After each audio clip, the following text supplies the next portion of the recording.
Hello students, welcome to HM classes. और आज हम पढ़ने जा रहे हैं केमिस्ट्री के अंदर यूनिट नंबर 3 जिसका नाम है इलेक्ट्रोकेमिस्ट्री।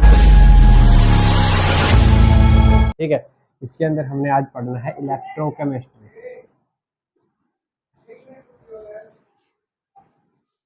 तो सबसे पहले हम बात करते हैं कि इलेक्ट्रोकेमिस्ट्री होता क्या है। ठीक है। इसके बाद में बात करेंगे कि इलेक्ट्रोकेमिस्ट्री के अंदर क्या क्या चीजें आती है। इसमें सबसे पहले क्या कहता है कि इलेक्ट्रोकेमिस्ट्री है क्या। तो इसमें हम बोल सकते हैं कि it is the branch of chemistry which deals with the study of movement of electrons. ठीक है। मतलब जो इलेक्ट्रॉन्स हैं आपके वो ट्रांसफर होते हैं। ठीक है। तो उस चीज को हम स्टडी करते हैं इलेक्ट्रोकेमिस्ट्री के अंदर। या फिर हम बोल सकते हैं कि जब भी हम रेडॉक्स रिएक्शन करवाते हैं तो उस रेडॉक्स रिएक्शन के अंदर जो मूवमेंट होता है यानी लॉस ऑफ इलेक्ट्रॉन और गेन ऑफ इलेक्ट्रॉन यानी इलेक्ट्रॉन्स के अंदर जो चेंज होता है उसको स्टडी किया जाता है किसके अंदर, इलेक्ट्रोकेमिस्ट्री के अंदर। ठीक है। इसके बाद कह रहा है कि इलेक्ट्रोकेमिस्ट्री के अंदर मेनली हमारे 3 पार्ट्स आते हैं, जिसके अंदर पहला आता है इलेक्ट्रोलिसिस। सेकंड जो आपके पास आता है वो आता है इलेक्ट्रोलाइटिक कंडक्टेंस। और थर्ड जो आपके पास आएगा वो आएगा इलेक्ट्रोकेमिकल सेल। ठीक है। तो यहाँ पे हमारे पास 3 चीज आती है। क्या क्या कह रहा है, इलेक्ट्रोलिसिस, इलेक्ट्रोलाइटिक कंडक्टेंस और इलेक्ट्रोकेमिकल सेल। ठीक है। इन तीनों के बारे में हम इस यूनिट के अंदर स्टडी करेंगे। तो सबसे पहले जो हमारा आता है वो आता है electrolysis.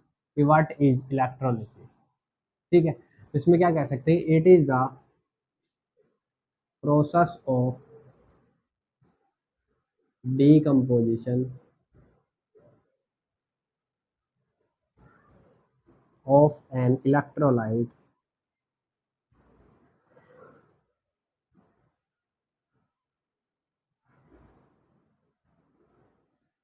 in their aqueous solution or molten state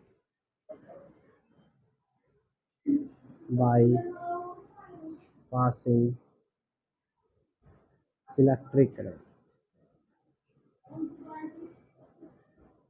क्या कह रहा है इसके अंदर कि इलेक्ट्रोलिसिस क्या है, एक प्रोसेस है जिसके अंदर हम किसी भी इलेक्ट्रोलाइट को डीकम्पोज करते हैं।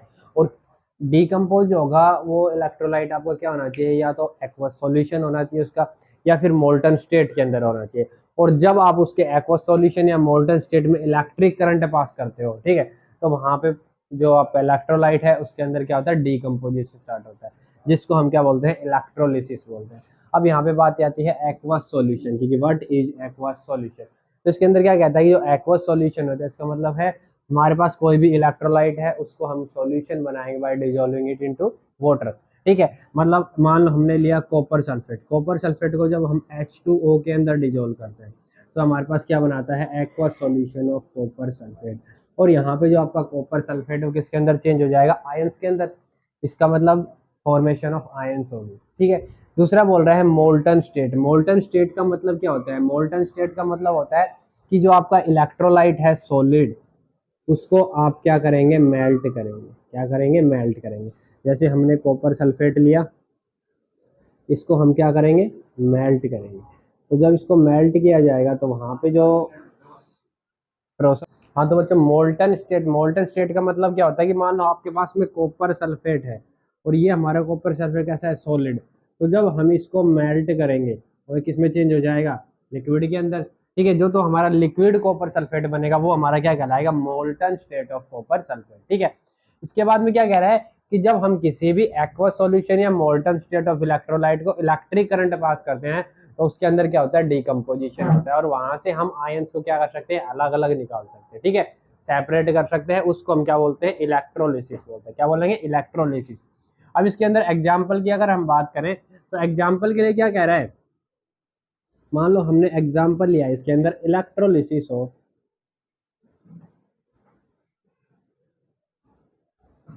Sodium chloride. और ये सोडियम क्लोराइड हम ले रहे हैं किसके अंदर, मोल्टन स्टेट। इसमें ले रहे हैं मोल्टन स्टेट के अंदर। ठीक है। तो इसके अंदर देखो क्या कह रहा है कि मान लो हमने एक कंटेनर लिया और इस कंटेनर के अंदर हमने डाला हुआ है अपना मोल्टन स्टेट के अंदर सोडियम क्लोराइड, ठीक है ना, ये हमारा क्या हो गया, मोल्टन NaCl, ठीक है। और मोल्टन स्टेट जो होती है उसको फ्यूज स्टेट भी बोला जाता है, क्या बोलते हैं, फ्यूज स्टेट, ठीक है। तो इसके अंदर क्या कह रहा है, आपको दो इलेक्ट्रोड प्लेस करनी है, हमने कोई भी दो मेटल इलेक्ट्रोड को प्लेस किया यहाँ पे, और दोनों मेटल इलेक्ट्रोड को मेटालिक वायर के थ्रू इसने कनेक्ट कर दिया, बैटरी के थ्रू कनेक्ट कर दिया, ठीक है। ये जो हमारे पास है ये क्या है, बैटरी है, या फिर बोल सकते हैं हम सोर्स ऑफ इलेक्ट्रिसिटी। क्लियर है यहाँ तक सभी को, ठीक है। उसके बाद क्या कह रहा है कि जैसे ही आप इसको मोल्टन स्टेट के अंदर लोगे तो जो आपका NaCl है, जो हमारा क्या है NaCl क्या हो जाएगा, ब्रेक हो जाएगा Na positive plus Cl negative. Clear है यहाँ तक कि NaCl आपका ब्रेक होगा Na पॉजिटिव और Cl नेगेटिव के अंदर। तो ये क्या कहता है कि जब आप यहाँ पे जो हमारे सॉल्यूशन है, इस सॉल्यूशन के अंदर क्या प्रेजेंट है, Na positive and Cl negative present है, ठीक है। तो जैसे ही आप इसके अंदर इलेक्ट्रिक करंट पास करते हो, इलेक्ट्रिक करंट पास करेंगे तो इसके अंदर जो आयंस प्रेजेंट है उनके बीच में क्या होगा, मूवमेंट स्टार्ट होगा। और वो जो मूवमेंट है वो किस टाइप से होता है कि जो आपके नेगेटिव आयंस है वो तो एक इलेक्ट्रोड के ऊपर आके डिपॉजिट हो जाते हैं, और जो आपके पॉजिटिव आयंस है वो एक इलेक्ट्रोड के ऊपर डिपॉजिट हो जाए, मतलब जितना भी क्लोरीन नेगेटिव है वो इस इलेक्ट्रोड पे आ जाएगा, और जितना भी Na पॉजिटिव है वो इस इलेक्ट्रोड पे। और इसमें क्या होता है, जहाँ पे नेगेटिव आयंस आते हैं उसको हम बोलते हैं एनोड, और जहाँ पे पॉजिटिव आयंस आते हैं उसको बोला जाता है कैथोड। समझ में आ गया, मतलब कि जब इलेक्ट्रिक करंट पास किया तो जो नेगेटिव आयंस थे Cl नेगेटिव वो किसके पास आ गए, एनोड के पास आ गए, और जो आपके Na पॉजिटिव आयंस है वो किसके पास चले गए, कैथोड के पास चले गए, ठीक है। तो यहां से अब क्या होता है, एट एनोड, एनोड के ऊपर क्या होगा कि जो आपके Cl नेगेटिव आयंस है वो एक इलेक्ट्रॉन को लॉस करेंगे और बनाएंगे Cl, क्या बनाएंगे, Cl, ठीक है। तो यहां से क्लोरीन से क्या बन रहा है, क्लोरीन नेगेटिव से क्या बन रहा है, क्लोरीन, ये जो चेंज होता है इसको बोला जाता है प्राइमरी चेंज, क्या बोलेंगे, प्राइमरी चेंज। क्लियर हो गया सभी को यहाँ तक। अब ये क्या कहता है कि यहाँ से क्लोरीन प्लस ऐसे ही जो दूसरा क्लोरीन फ्री होगा वो क्लोरीन, ये जुड़ के बना लेंगे Cl2, क्योंकि क्लोरीन एक मोनो एटॉमिक है, ठीक है, इसलिए ये Cl की फॉर्म में अनस्टेबल होता है और Cl2 की फॉर्म में स्टेबल होता है। तो यहाँ से क्लोरीन बनेगा, ये आपका कहलाएगा सेकेंडरी चेंज, क्या कहलाएगा, सेकेंडरी चेंज। क्लियर। इसके बाद में क्या कहता है कि एट एन कैथोड, ये तो हमारा एनोड के ऊपर हो गया, और हमारी जो Cl2 गैस था वो क्या हो गया, इवॉल्व हो गया।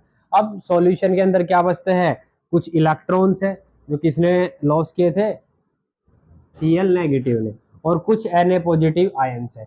तो यहाँ से जो आपके Na पॉजिटिव आयंस थे वो जब इलेक्ट्रॉन्स को गेन करेंगे तो बनाएंगे Na न्यूट्रॉन, ठीक है।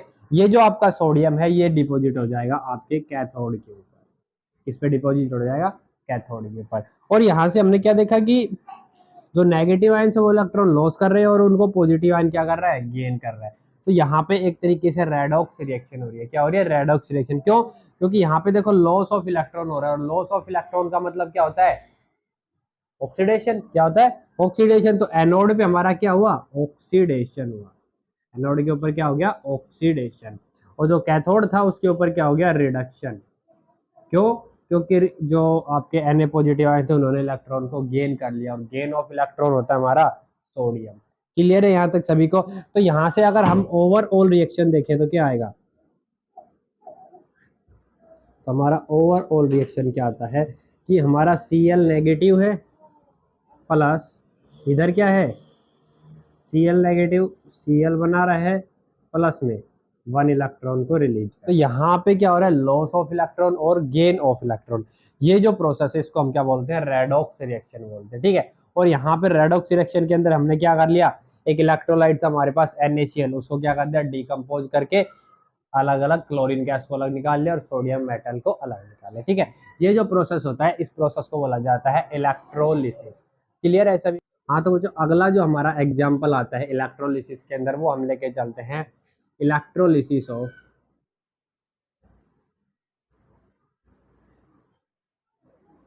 Aqua solution of NaCl।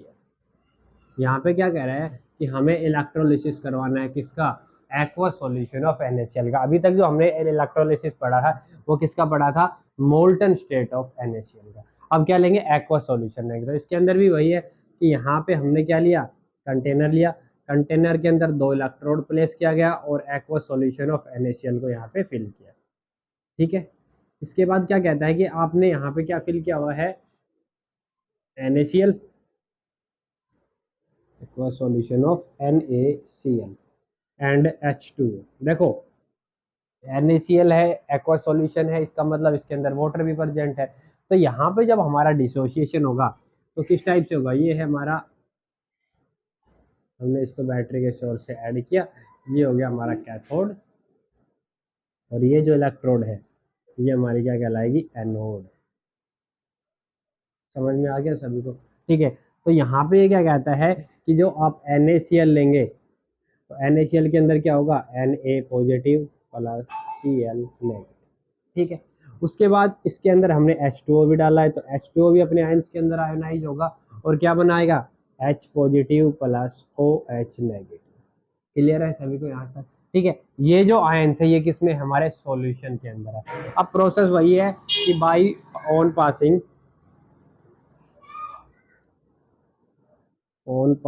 Electric current the Na positive ions and H positive ions move towards cathode